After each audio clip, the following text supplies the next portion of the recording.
Buenas tardes, damos continuidad al programa de este primer ENAVIPE LATAM. A continuación vamos a escuchar a Juan Manuel Pineda, él es de Córdoba, Argentina. Juan Manuel ha realizado una maestría en Información Digital con especialización en Documentación Digital por la Universidad de Pompeu Fabra de Barcelona, en España.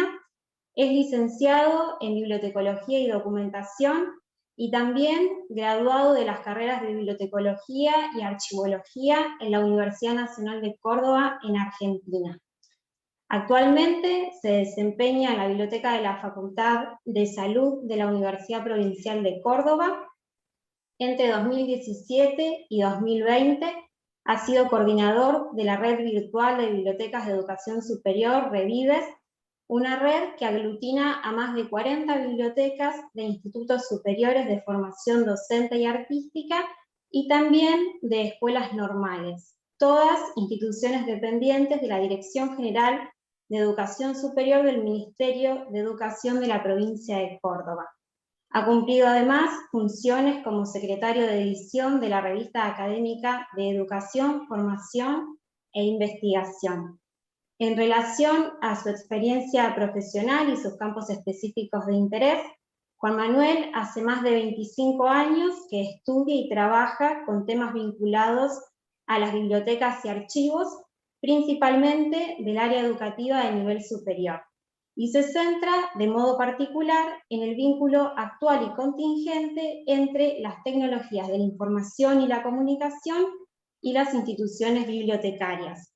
El título de la disertación que compartirá con nosotros, como habrán podido observar en el programa, es Ansiedad informativa e infoxicación.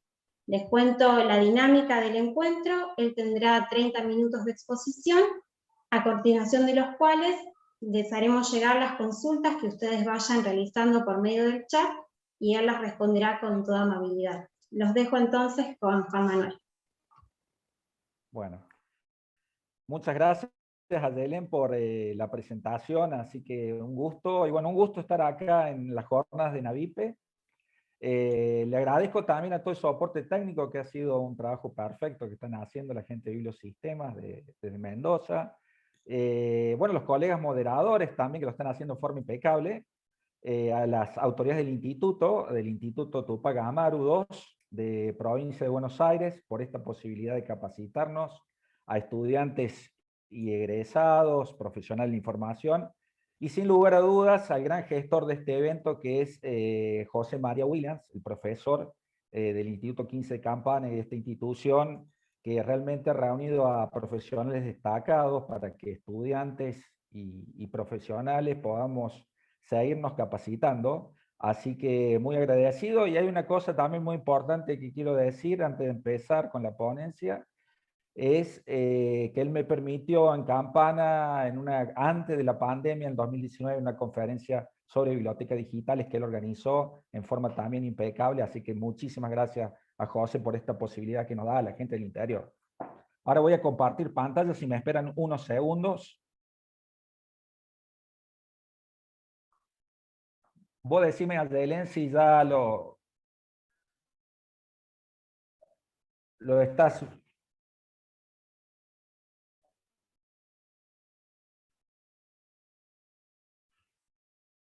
Confírmame si lo estás viendo.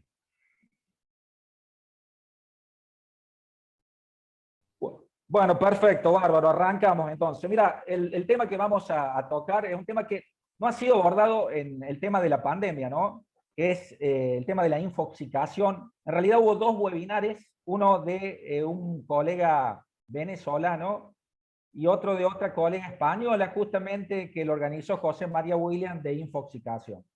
Así que esas son las dos ponencias que hubo en toda la pandemia, en donde hubo más de acuerdo a Reciaria, 600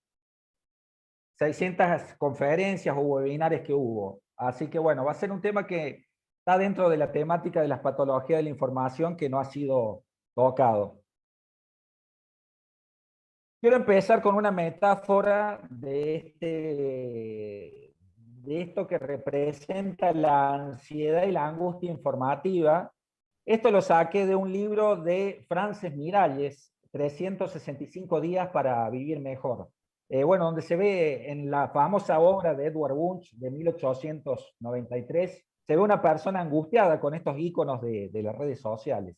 Así que me pareció interesante partir de esto, ¿no? De cómo vivimos hoy lo de la ciudadanía en general, un poco con el tema de las nuevas tecnologías de la información y la comunicación y todo el flujo enorme informativo que existe en la actualidad, ¿no? Un poco a todos nos atraviesa esta temática, por eso quería compartir con ustedes este dibujo que circula mucho en redes sociales.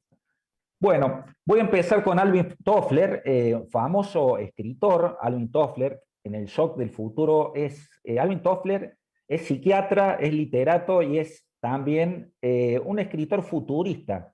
Normalmente, fíjense, en las librerías y en bibliotecas era catalogado como libro de ciencia ficción, pero él se adelantó a la época y a través de esa futurología él pudo prever lo que se venía en una sociedad, digamos, en donde la información iba a ser, digamos, iba a estar en todo el ecosistema de la vida diaria, iba a reemplazar un poco a toda la sociedad industrial que estamos viviendo, ¿no?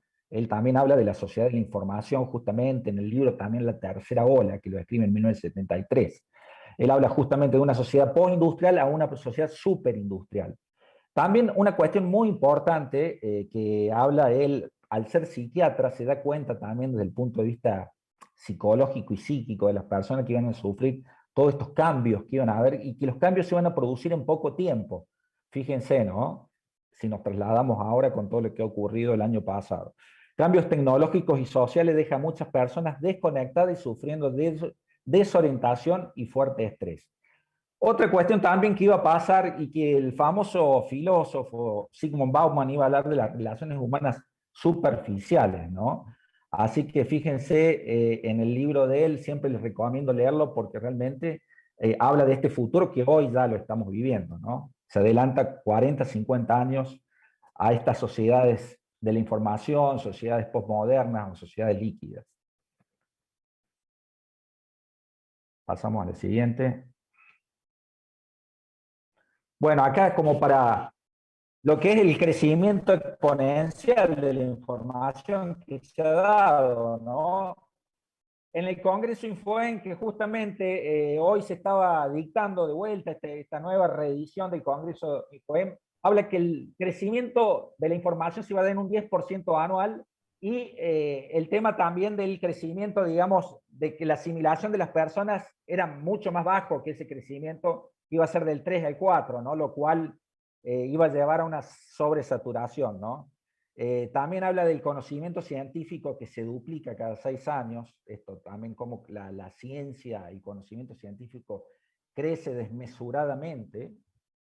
Y otro dato también, las revistas que se dan con todo el movimiento de acceso abierto después en el siglo XXI, ¿no? Y las distintas declaraciones que se dieron y la posibilidad de publicar, bueno, también todo eso ha dado un crecimiento de la información exponencial. Obviamente está la ley de Price de bibliometría, que muchos de ustedes conocen, de 1956, que habla que las publicaciones iban a crecer cada 10 o 15 años, ¿no? Eso todavía se superó mucho más.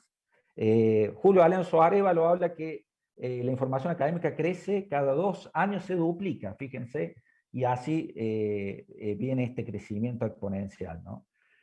Y actualmente estamos hablando de una pandemia sanitaria, pero también estamos sumidos en una avalancha de datos e información. Ayer habló justamente la gran colega mexicana Lourdes Feria, ¿no? De esta gestión de datos y la alfabetización de datos tan importantes.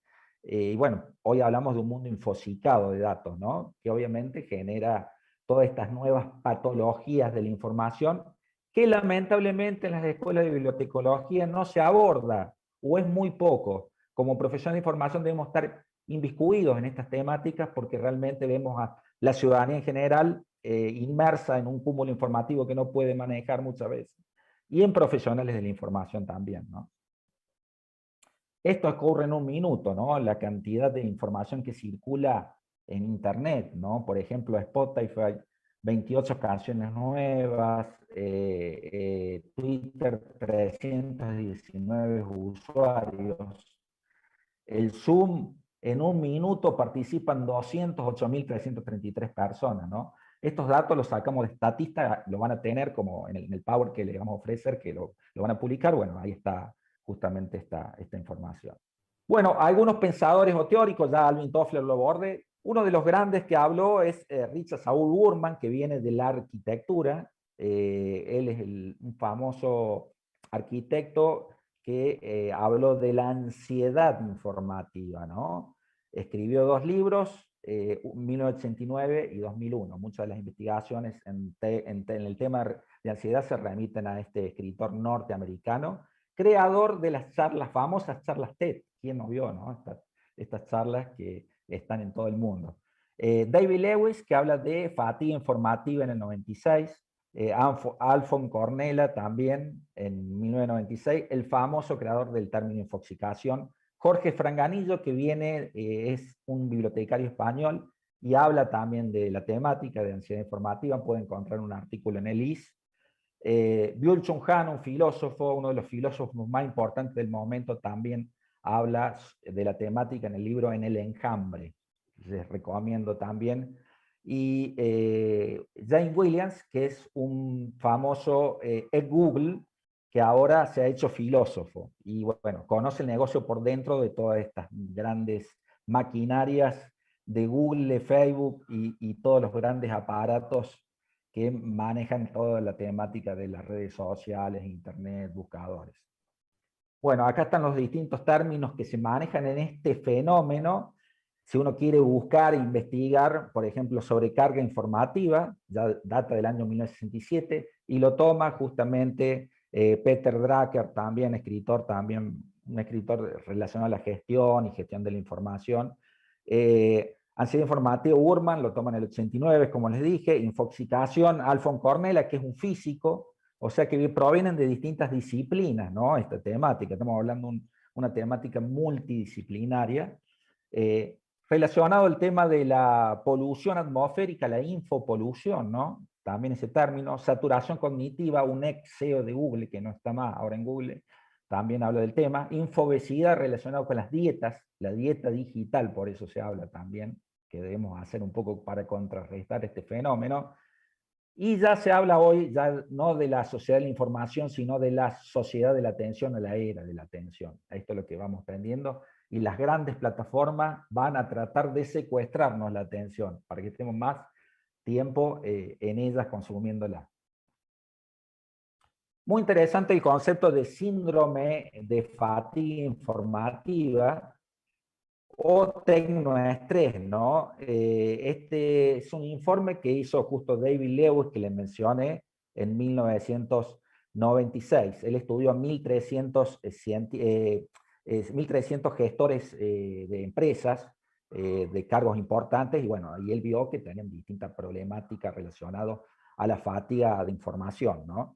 Entre los que estaba la problemática, y fíjense si uno traspola a la vida de uno, por ahí uno puede llegar a sufrir esto, ¿no? Que son manifestación de la fatiga informativa, el IFS en inglés, que estaría la disminución de la capacidad productiva, justamente, con este multitasking, uno que realmente utiliza, por ahí está con el celular, la computadora, distintos aparatos, y uno se dispersa, ¿no? La dispersión.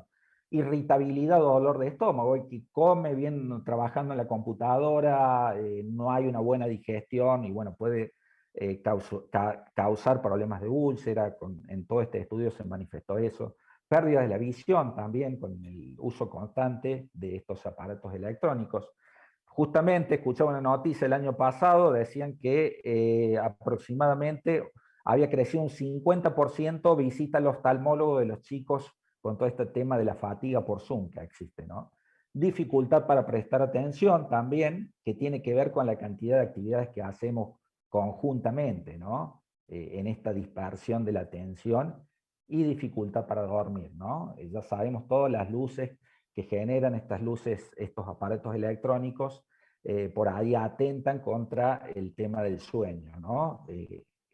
Gente especialista habla de que normalmente hay que dejar el celular separado un tiempo antes de ir a dormir, cosa de encontrar el sueño un poco más tranquilo, ¿no? Y poder dormir bien. Byung-Chul Han, que lo mencioné también, que es un gran filósofo, considerado el filósofo del momento en la actualidad, habla del tema de lo que genera esta infoxicación, ¿no? Y habla que el principal síntoma es la parálisis de la capacidad analítica, ¿no? Que es lo que precisamente constituye el pensamiento. El exceso de información atrofia el pensamiento, la capacidad de distinguir lo esencial de lo no esencial. Claro, al tener tanta información no podemos tener capacidad de decidir, ¿no?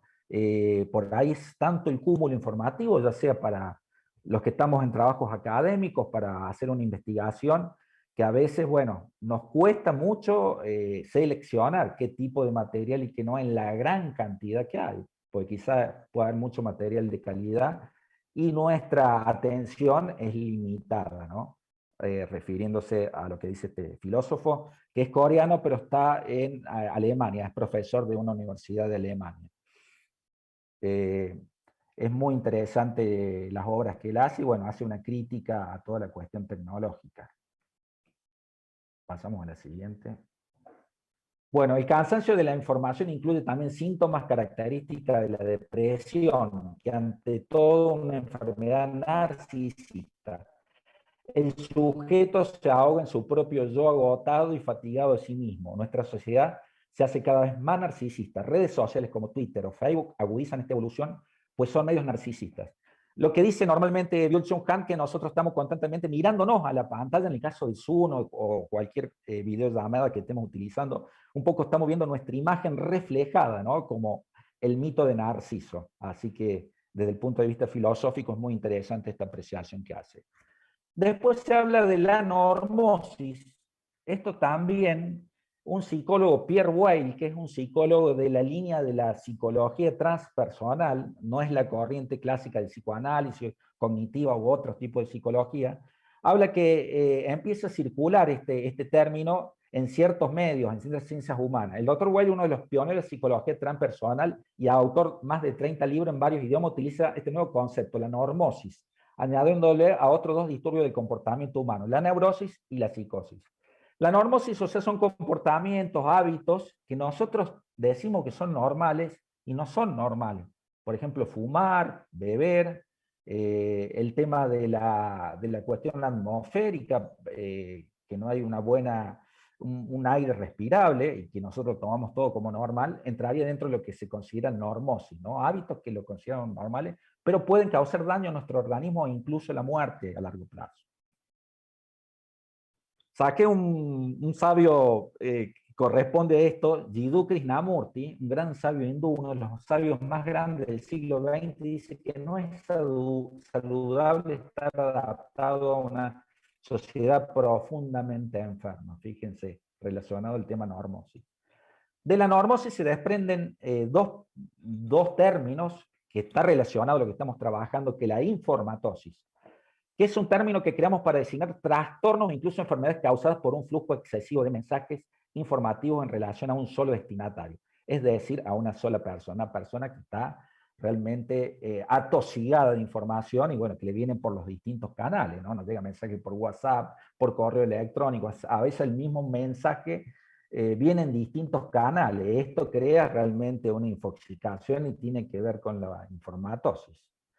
La cibernosis, también relacionado, es creado por el psicólogo social francés Van Boestal para designar un estrangulamiento en las comunicaciones, más especialmente durante una situación experimental que él llamaba de socioanálisis, un método de dinámica de grupo. Este término designa más específicamente situaciones de perturbación de comunicaciones con efectos patológicos sobre el sistema nervioso o funciones mentales causadas en su mayoría por el uso de aparatos cibernéticos. En estos casos se habla que el uso en demasía de aparatos cibernéticos informáticos podría atrofiar la cuestión del hemisferio derecho, que es el hemisferio más creativo, el que se utiliza para el arte, el que viene por el tema de la intuición. También otra cuestión del socioanálisis muy interesante que plantea es que hoy, por ejemplo, en una casa normal, más en este contexto de pandemia que hemos vivido, es normal que las personas estén haciendo cada uno sus actividades, ¿no? Uno a la noche, uno esté en Zoom, otro esté, el hijo jugando en los juegos electrónicos, la esposa esté viendo televisión, y no existiría una buena comunicación en la familia. Es más, cada uno come por ahí a su momento cuando termina su actividad, ¿no? Es como que son personas aisladas dentro de una misma casa. Esto está relacionado con la cibernosis y el uso en demasía de aparatos electrónicos. A todo esto que tendemos por ansiedad, ¿no? Porque la ansiedad sería la ansiedad informativa y la ansiedad psicológica, que puede escribirse como un sentimiento de inquietud, nerviosismo, preocupación, temor o pánico por lo que está a punto de ocurrir o puede ocurrir, mientras que el miedo es la emoción que nos sentimos en presencia de una amenaza. La ansiedad es una sensación de un peligro, problema o amenaza que está por suceder. La ansiedad principalmente es un problema que a veces hay una ansiedad normal dentro de normalmente tenemos ansiedad por distintas cuestiones. El problema es cuando esa ansiedad se torna patológica, ya sea que sea una cuestión muy profunda, un miedo muy profundo, que uno se trata de anticipar y tratar de solucionarlo, o una cuestión que dure en el tiempo, que puede ser el tema de la ansiedad informacional. Acá está un concepto, que esto me lo pasó el postdoctor, en este momento no recuerdo el nombre, pero es muy interesante, que habla de la ansiedad cumple una función adaptativa. Para esto puede cambiar si se torna muy intensa o prolongada a lo largo del tiempo, es lo que decía, ¿no? O la intensidad o que se prolongue en el tiempo. O sea, la ansiedad es una cuestión de anticipación ante una problemática que a veces esa problemática puede no existir, está en nuestra mente nomás. Por ahí actuamos en forma desmesurada, es una respuesta desmesurada psicológica y física. El físico también responde ante la ansiedad, ¿no? Los síntomas físicos. La ansiedad informativa es la consecuencia de la sobrecarga de información, es el intervalo entre lo que se sabe y lo que se desea saber. Es caracterizado por el deseo de saber más de lo que se sabe o la sensación de que otros saben más. O sea, nosotros por ahí podemos saber de un tema determinado, pero queremos saber mucho más. Eso nos puede generar ansiedad, ¿no? De querer abarcar toda esa información que quizá no la podemos por tema tiempo o no podemos acceder a la misma información, o es una información que no la podemos interpretar porque está muy elevado para nosotros, ¿no? A nivel de comprensión. Pueden ocurrir varias cosas ahí y bueno, y eso nos puede generar una ansiedad informativa. Bueno, es como el hámster y la rueda, ¿no? Que siempre vamos a querer más información, tratar de satisfacer y no vamos a poder llegar a la meta, digamos. Es interesante lo que afirma Burman, el padre de la ansiedad informativa, que habla de datos, tanto que ayer habló, justamente lo que pueden ver, la doctora, ¿no? La doctora mexicana que habló de datos, de los datos, la importancia, ¿no? Que los datos son representan hechos o acontecimientos, el bloque más pequeño, ¿no? Y después viene la información. Ese conjunto de datos se transforman en información dentro de un contexto de la persona, ¿no? Para posteriormente pasar a conocimiento una vez que se integró, es fundamental. Y a través de ahí que habla en el cuadro, el tema de las experiencias, ¿no? La experiencia que uno tenga y lo pueda llegar a aplicar en algún lugar, para posteriormente el final sería la sabiduría, ¿no? Que es el conocimiento más elevado que tiene que ver con la introspección, ¿no? Con la interpretación, la contemplación. Una vez, me acuerdo una colega con muchos años también de trayectoria, era profesora de historia, me decía que había profesores que había académicos que tenían mucha sabiduría, ya que habían hecho una síntesis de todo el conocimiento. Habían ocurrido todo esto, contemplación, evaluación, interpretación y retrospección. Siempre se ha afirmado este adagio, la información es poder. Más ese adagio queda obsoleto en la actualidad si no decimos que lo más importante es la comprensión, ¿no? Fundamental hoy comprender esa información, ¿no? Para que se transforme en conocimiento y sabiduría. Burman afirma que los tres principios más cercanos son para él: aprender a aceptar nuestra ignorancia, prestar más atención a la pregunta que a la respuesta y nunca tener miedo de ir en sentido contrario, ¿no? es fundamental. Cuando uno acepta la ignorancia, ¿no? Saber decir no sé, qué difícil, ¿no? Que es a veces saber decir no sé. Y la pregunta, saber preguntar, ¿no? Por eso está la pedagogía de la pregunta. Hasta Paulo Freire escribió un libro de pedagogía de la pregunta, y ir en un sentido que, en contrario, él cuando hace el famoso padre de la arquitectura de la información, nadie había escrito sobre el tema, era un rebelde en la academia, y bueno, por eso llegó también a donde llegó.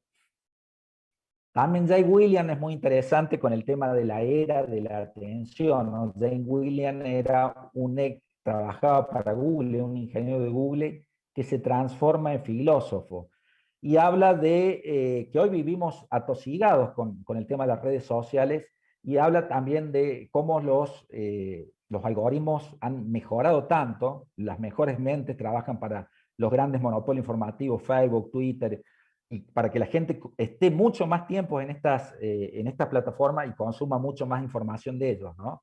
Pero él dice que, bueno, ahí está la problemática, porque detrás de eso, bueno, hay todo un negocio, ¿no? Negocio que viene de publicidad, de venta de datos, y él un poco se revela y se hace un académico y estudia filosofía y se hace un doctorado de filosofía criticando esta temática. Dice que a esta era deberían rebautizarla, que en vez de la era de la información debería llamarse sociedad de la atención. Cuando la información es la que abunda, lo que falta es precisamente la atención, ¿no? Que es lo que nos falta hoy. Hoy todos van por nuestra atención, todas estas grandes plataformas, ¿no? Y él no habla que hay unos malos y unos buenos, que ellos serían los malos, sino que es un problema más sistémico. Un poco por ahí dice que ellos como que no se dan tan ahí en ese negocio, y un poco no, los ingenieros y las grandes mentes no se dan cuenta que hay detrás de eso. Y bueno, ahí habla justamente en el Silicon Valley, donde están todas estas grandes empresas, ¿no? Eh, Después hubo dos trabajos de investigación, se los menciono porque es muy poco lo que se ha investigado, y lo único que he encontrado de ansiedad informativa es en Brasil. Es una tesina para recibirse de bachiller en bibliotecología en el año 2011 por Natalia Gastó de Oliveira en la Universidad de Río Grande. En esta tesis se encuestó a 125 estudiantes de posgrado, ¿no?, de esta universidad.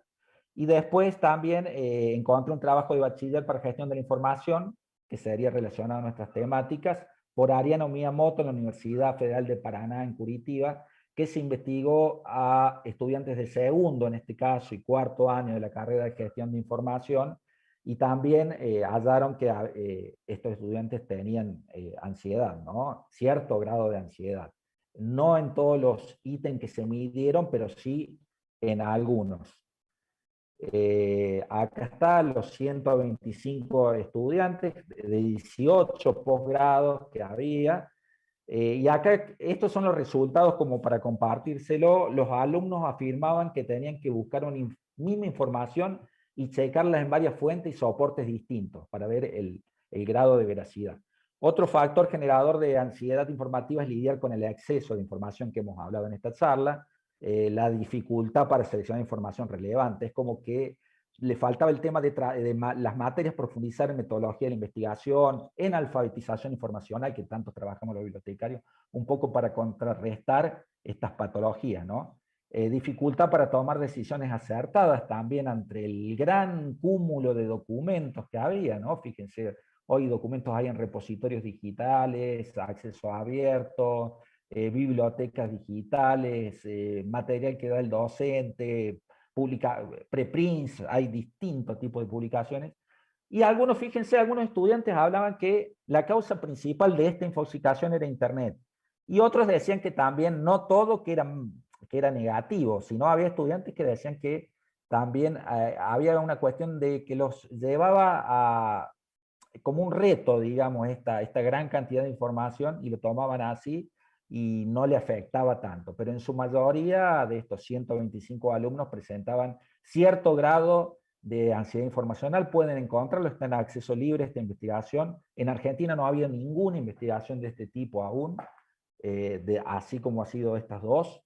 Lamentablemente, bueno, pero yo creo que debemos seguir profundizando, ¿no?, en esto, porque cada vez, de acuerdo a lo que estamos viendo, se va acentuando más la ansiedad informacional en los ciudadanos y obviamente en la persona que gestionamos en mayor o menor medida información. Fíjese, en el 96, este psicólogo Lewis ya veía en personas de cierto gerenciamiento que tenían sus trabajos, bueno, veían su problemática, como lo vio Alfon Cornell en el año 96 también. Acá está algunos síntomas de ansiedad que sufrían, por ejemplo, estrés, en su mayor medida, pérdida de eficiencia, alteraciones del sueño, irritabilidad, dependencia de la informática, en menor medida, ¿no? Indisposición, humor, aislamiento, problemas de memoria, perturbaciones, malestar, vértigo, dolor de cabeza. Fíjense que era más o menos lo que dijimos que David Lewis ya en el 96 había hablado de estos síntomas que se reflejaban en la ansiedad informacional, ¿no? Así que es muy interesante esta investigación. Unas reflexiones finales, ya estamos justos ahí en el tiempo. Bueno, del gran Goethe, que dice que demostró que la inteligencia máxima consiste en limitarse, ¿no?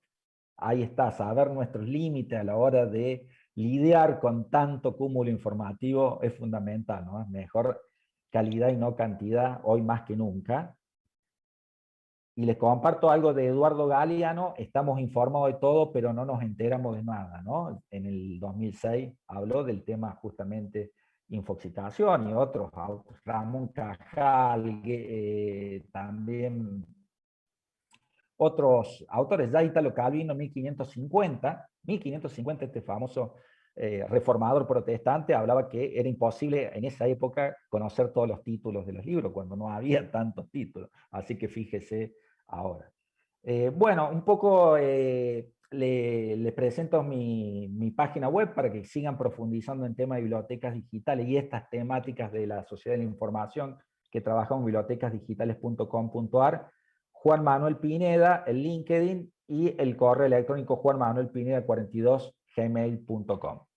Bueno, esto ha sido todo. Le agradezco su atención. Bueno, muchas gracias, Juan Manuel. Muy clara la presentación. Estamos en tiempo, ¿no? Justo. Excelente, excelente tiempo. Te cuento que estuvieron viéndote desde Salta, Entre Ríos, Mendoza, Buenos Aires, otras provincias de Argentina, pero también de Honduras, República Dominicana, Ecuador, Paraguay, y hasta ahí es donde llegué a ver.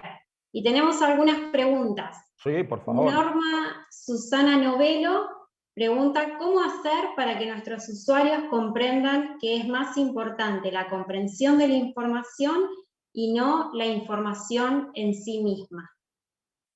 Bueno, muy buena pregunta. Bueno, lo fundamental en esto es trabajar conjuntamente con los docentes. Normalmente, yo no sé ya desde dónde está trabajando, pero por ejemplo en la universidad que trabajo yo hay un departamento ahora que se ha abierto con toda esta problemática que ha habido, el tema de lectura y escritura académica, ¿no? Donde se trabaja mucho el tema de reforzar el tema y mejorar y optimizar el tema de la lectura, ¿no? La interpretación, porque normalmente se viene con una falencia desde la escuela secundaria.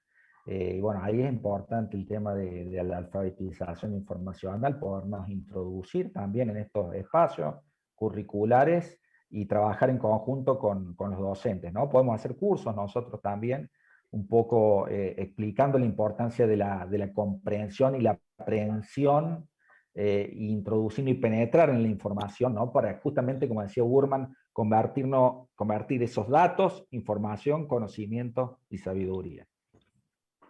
Muchas gracias.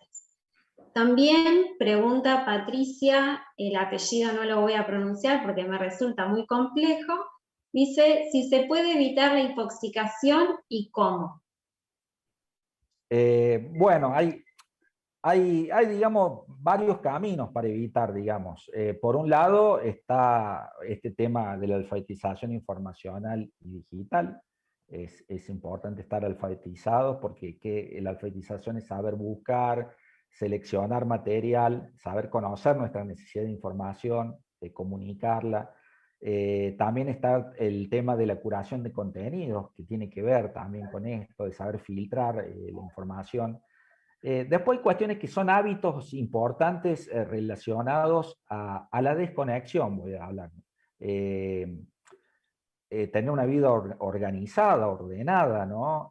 Alejarse un poco de las tecnologías en algunos momentos, crear espacios lúdicos, no perder la interacción humana, un poco que sea contrapeso a todo lo que estamos viviendo. Estamos sumidos, perdón, estamos sumidos hoy en esta realidad es ultra cibernética e informática, ¿no? Así que es importante. También otra cuestión, hay un artículo que ha salido el año pasado en la revista Prefacio, que me parece muy importante, que habla del mindfulness y atención plena en el quehacer bibliotecario, ¿no? Que la IFLA ha hecho varios cursos sobre la temática, y bueno, esta le escribió una académica chilena de la Universidad Metropolitana, ¿no? Tecnológica de Chile, ¿no? Así que es muy importante que quiere ver, ¿por qué? Porque habíamos hablado que la ansiedad es una cuestión de anticipación al futuro muchas veces, ¿no? La ansiedad siempre mira hacia el futuro y a veces por problemas que son irreales. ¿Qué hace el tema de la atención plena? Nos hace estar en el presente, ¿no? La importancia de vivir en el aquí y ahora. Es una práctica, ¿no? Y es una mejora que se hace continua, ¿no? Que tiene que ver con el desenvolvimiento personal de los seres humanos y cómo nosotros podemos manejar. Y cuestiones que sean también antiestrés, también tener hobbies, que no sean, si estoy trabajando intelectualmente, alguna actividad física, el deporte sin lugar a duda, la actividad física moderada, de acuerdo a la edad de la persona, es fundamental. Excelente, muchas gracias. No hay por el momento más preguntas, pero sí hay muchos agradecimientos, felicitaciones y sobre todo destacan que has sido muy claro en tu exposición y lo agradezco. Bueno, yo les agradezco la atención de todos. Vuelvo a agradecerle a José María Huila, verdadero gestor de un evento que ha reunido profesionales de una calidad increíble en Iberoamérica. Algunos yo he estudiado en la Escuela de Bibliotecología los textos de ellos, así que fíjense, son referentes y líderes de la bibliotecología, y qué bueno que los haya podido reunir en un mismo evento a todos. Y también aprovecho el momento un poco para invitarlos el día 11 de mayo a las 18 horas. Voy a estar dando una charla en la Biblioteca del Congreso de la Nación, vía Zoom, a través de los canales de la Biblioteca del Congreso, sobre bibliotecas digitales como democratizadoras del conocimiento. Así que invito a toda la audiencia a que asistan. Así que va a estar muy, muy interesante, y bueno, cualquier cosa pueden contactarse conmigo a través de los canales que les dejé si quieren más información de la Hay charla. una pregunta más tenemos también de Patricia, que dice si existen síntomas típicos de la infoxicación. Te acaban de hacer. Existen, sí, sin lugar a dudas. Hay veces con el tema de la infoxicación, bueno, existen síntomas físicos y psicológicos, psíquicos. Dentro de los físicos, mencionamos un poco en la charla, ¿no? El tema del sueño, la alteración del sueño, que hubo mucho, fíjense ustedes, con el tema de la pandemia, ¿no? Mucha gente tuvimos alteración del sueño, ¿no? En esta trabajo que estamos conectados muchas horas por Zoom, por eso existe también la fatiga por Zoom, ¿no? Uno está en la atención en un determinado punto, ¿no? No tiene en cuenta, antes en las reuniones que teníamos, en las reuniones presenciales, uno tenía en cuenta cuestiones que se hacen al lenguaje no verbal, ¿no? Entonces ahora es como que estamos concentrados a través de esta tecnología, ¿no? Que los media en la comunicación, pero que de una forma u otra termina agotando, ¿no? Y bueno, problemas de concentración también en cuanto a lo cognitivo, ¿no? A la atención, por esto que estoy haciendo varias actividades. También otra cuestión muy importante, por ahí que no lo he mencionado, el tema de que uno no optimiza el trabajo a veces al estar tan disperso. Es importante también estar concentrado. si estoy trabajando en la computadora, dejar un poco el celular, aunque sea una hora, para poder que el trabajo sea mucho más efectivo, ¿no? Que tiene que ver con la concentración. La pérdida de la memoria también, la pérdida de memoria a corto plazo, también se han hecho trabajos de investigación como Google ha atentado contra la memoria, porque nosotros a veces sabemos que la información está fácil, a veces cuando uno cree que está fácil de encontrar, entonces como que la memoria la separa, nos olvidamos de eso y bueno, y es increíble como antes nosotros podíamos, cuando no existían todas estas nuevas tecnologías, lo que somos de las generaciones anteriores, cómo podíamos recordar tantos datos y ahora es increíble, seguro que le está pasando la cantidad de cosas que nos estamos olvidando, ¿no? Así es. Me autodiagnostico intoxicación después de la Sí, yo creo charla. que esto debe tratar de interpelar a las personas, a nosotros como profesionales de información, porque es una patología de la información. Nosotros estamos trabajando dentro del área de la ciencia de la información, en los cuales se dan patologías, que yo hablé de la normosis, ¿no? Que está la informatosis, y que justamente lo damos como normal, cosas que no están siendo normales y que van a traer problemática aparentemente a largo plazo. Lamentablemente hay muy pocas investigaciones, por eso presenté esas dos tesis por ahí, que le puedo pasar el enlace que quiera, y había solamente un trabajo que habían hecho en Brasil, porque Brasil son muy sensibles a estas problemáticas sociales y psicológicas, no tanto en Argentina, por eso encontramos esta información. Y había otra investigación que habían hecho personas también que estaban en cargos de gerenciamiento, ¿no? O sea, nos estamos dando cuenta que las personas que más manejan, gestionan información, por ahí son las que más problemas tienen, ¿no? La gente del curso de posgrado tenía muchos más problemas que los estudiantes, ¿no? Bueno, Juan Manuel, hay agradecimientos, un comentario también de Damaris Ponce que señala que tu tema es trascendental porque la información nos desborda en el presente y es necesario aprender a regularla. Te agradezco también de mi parte, un gusto No, haberte escuchado. gracias a vos, un honor que me Y haya... Gracias. bueno, y entonces les invitamos a ver a las 19 horas la siguiente exposición. En unos minutitos nomás volvemos a estar por aquí. Suerte, saludos a todos. Gracias.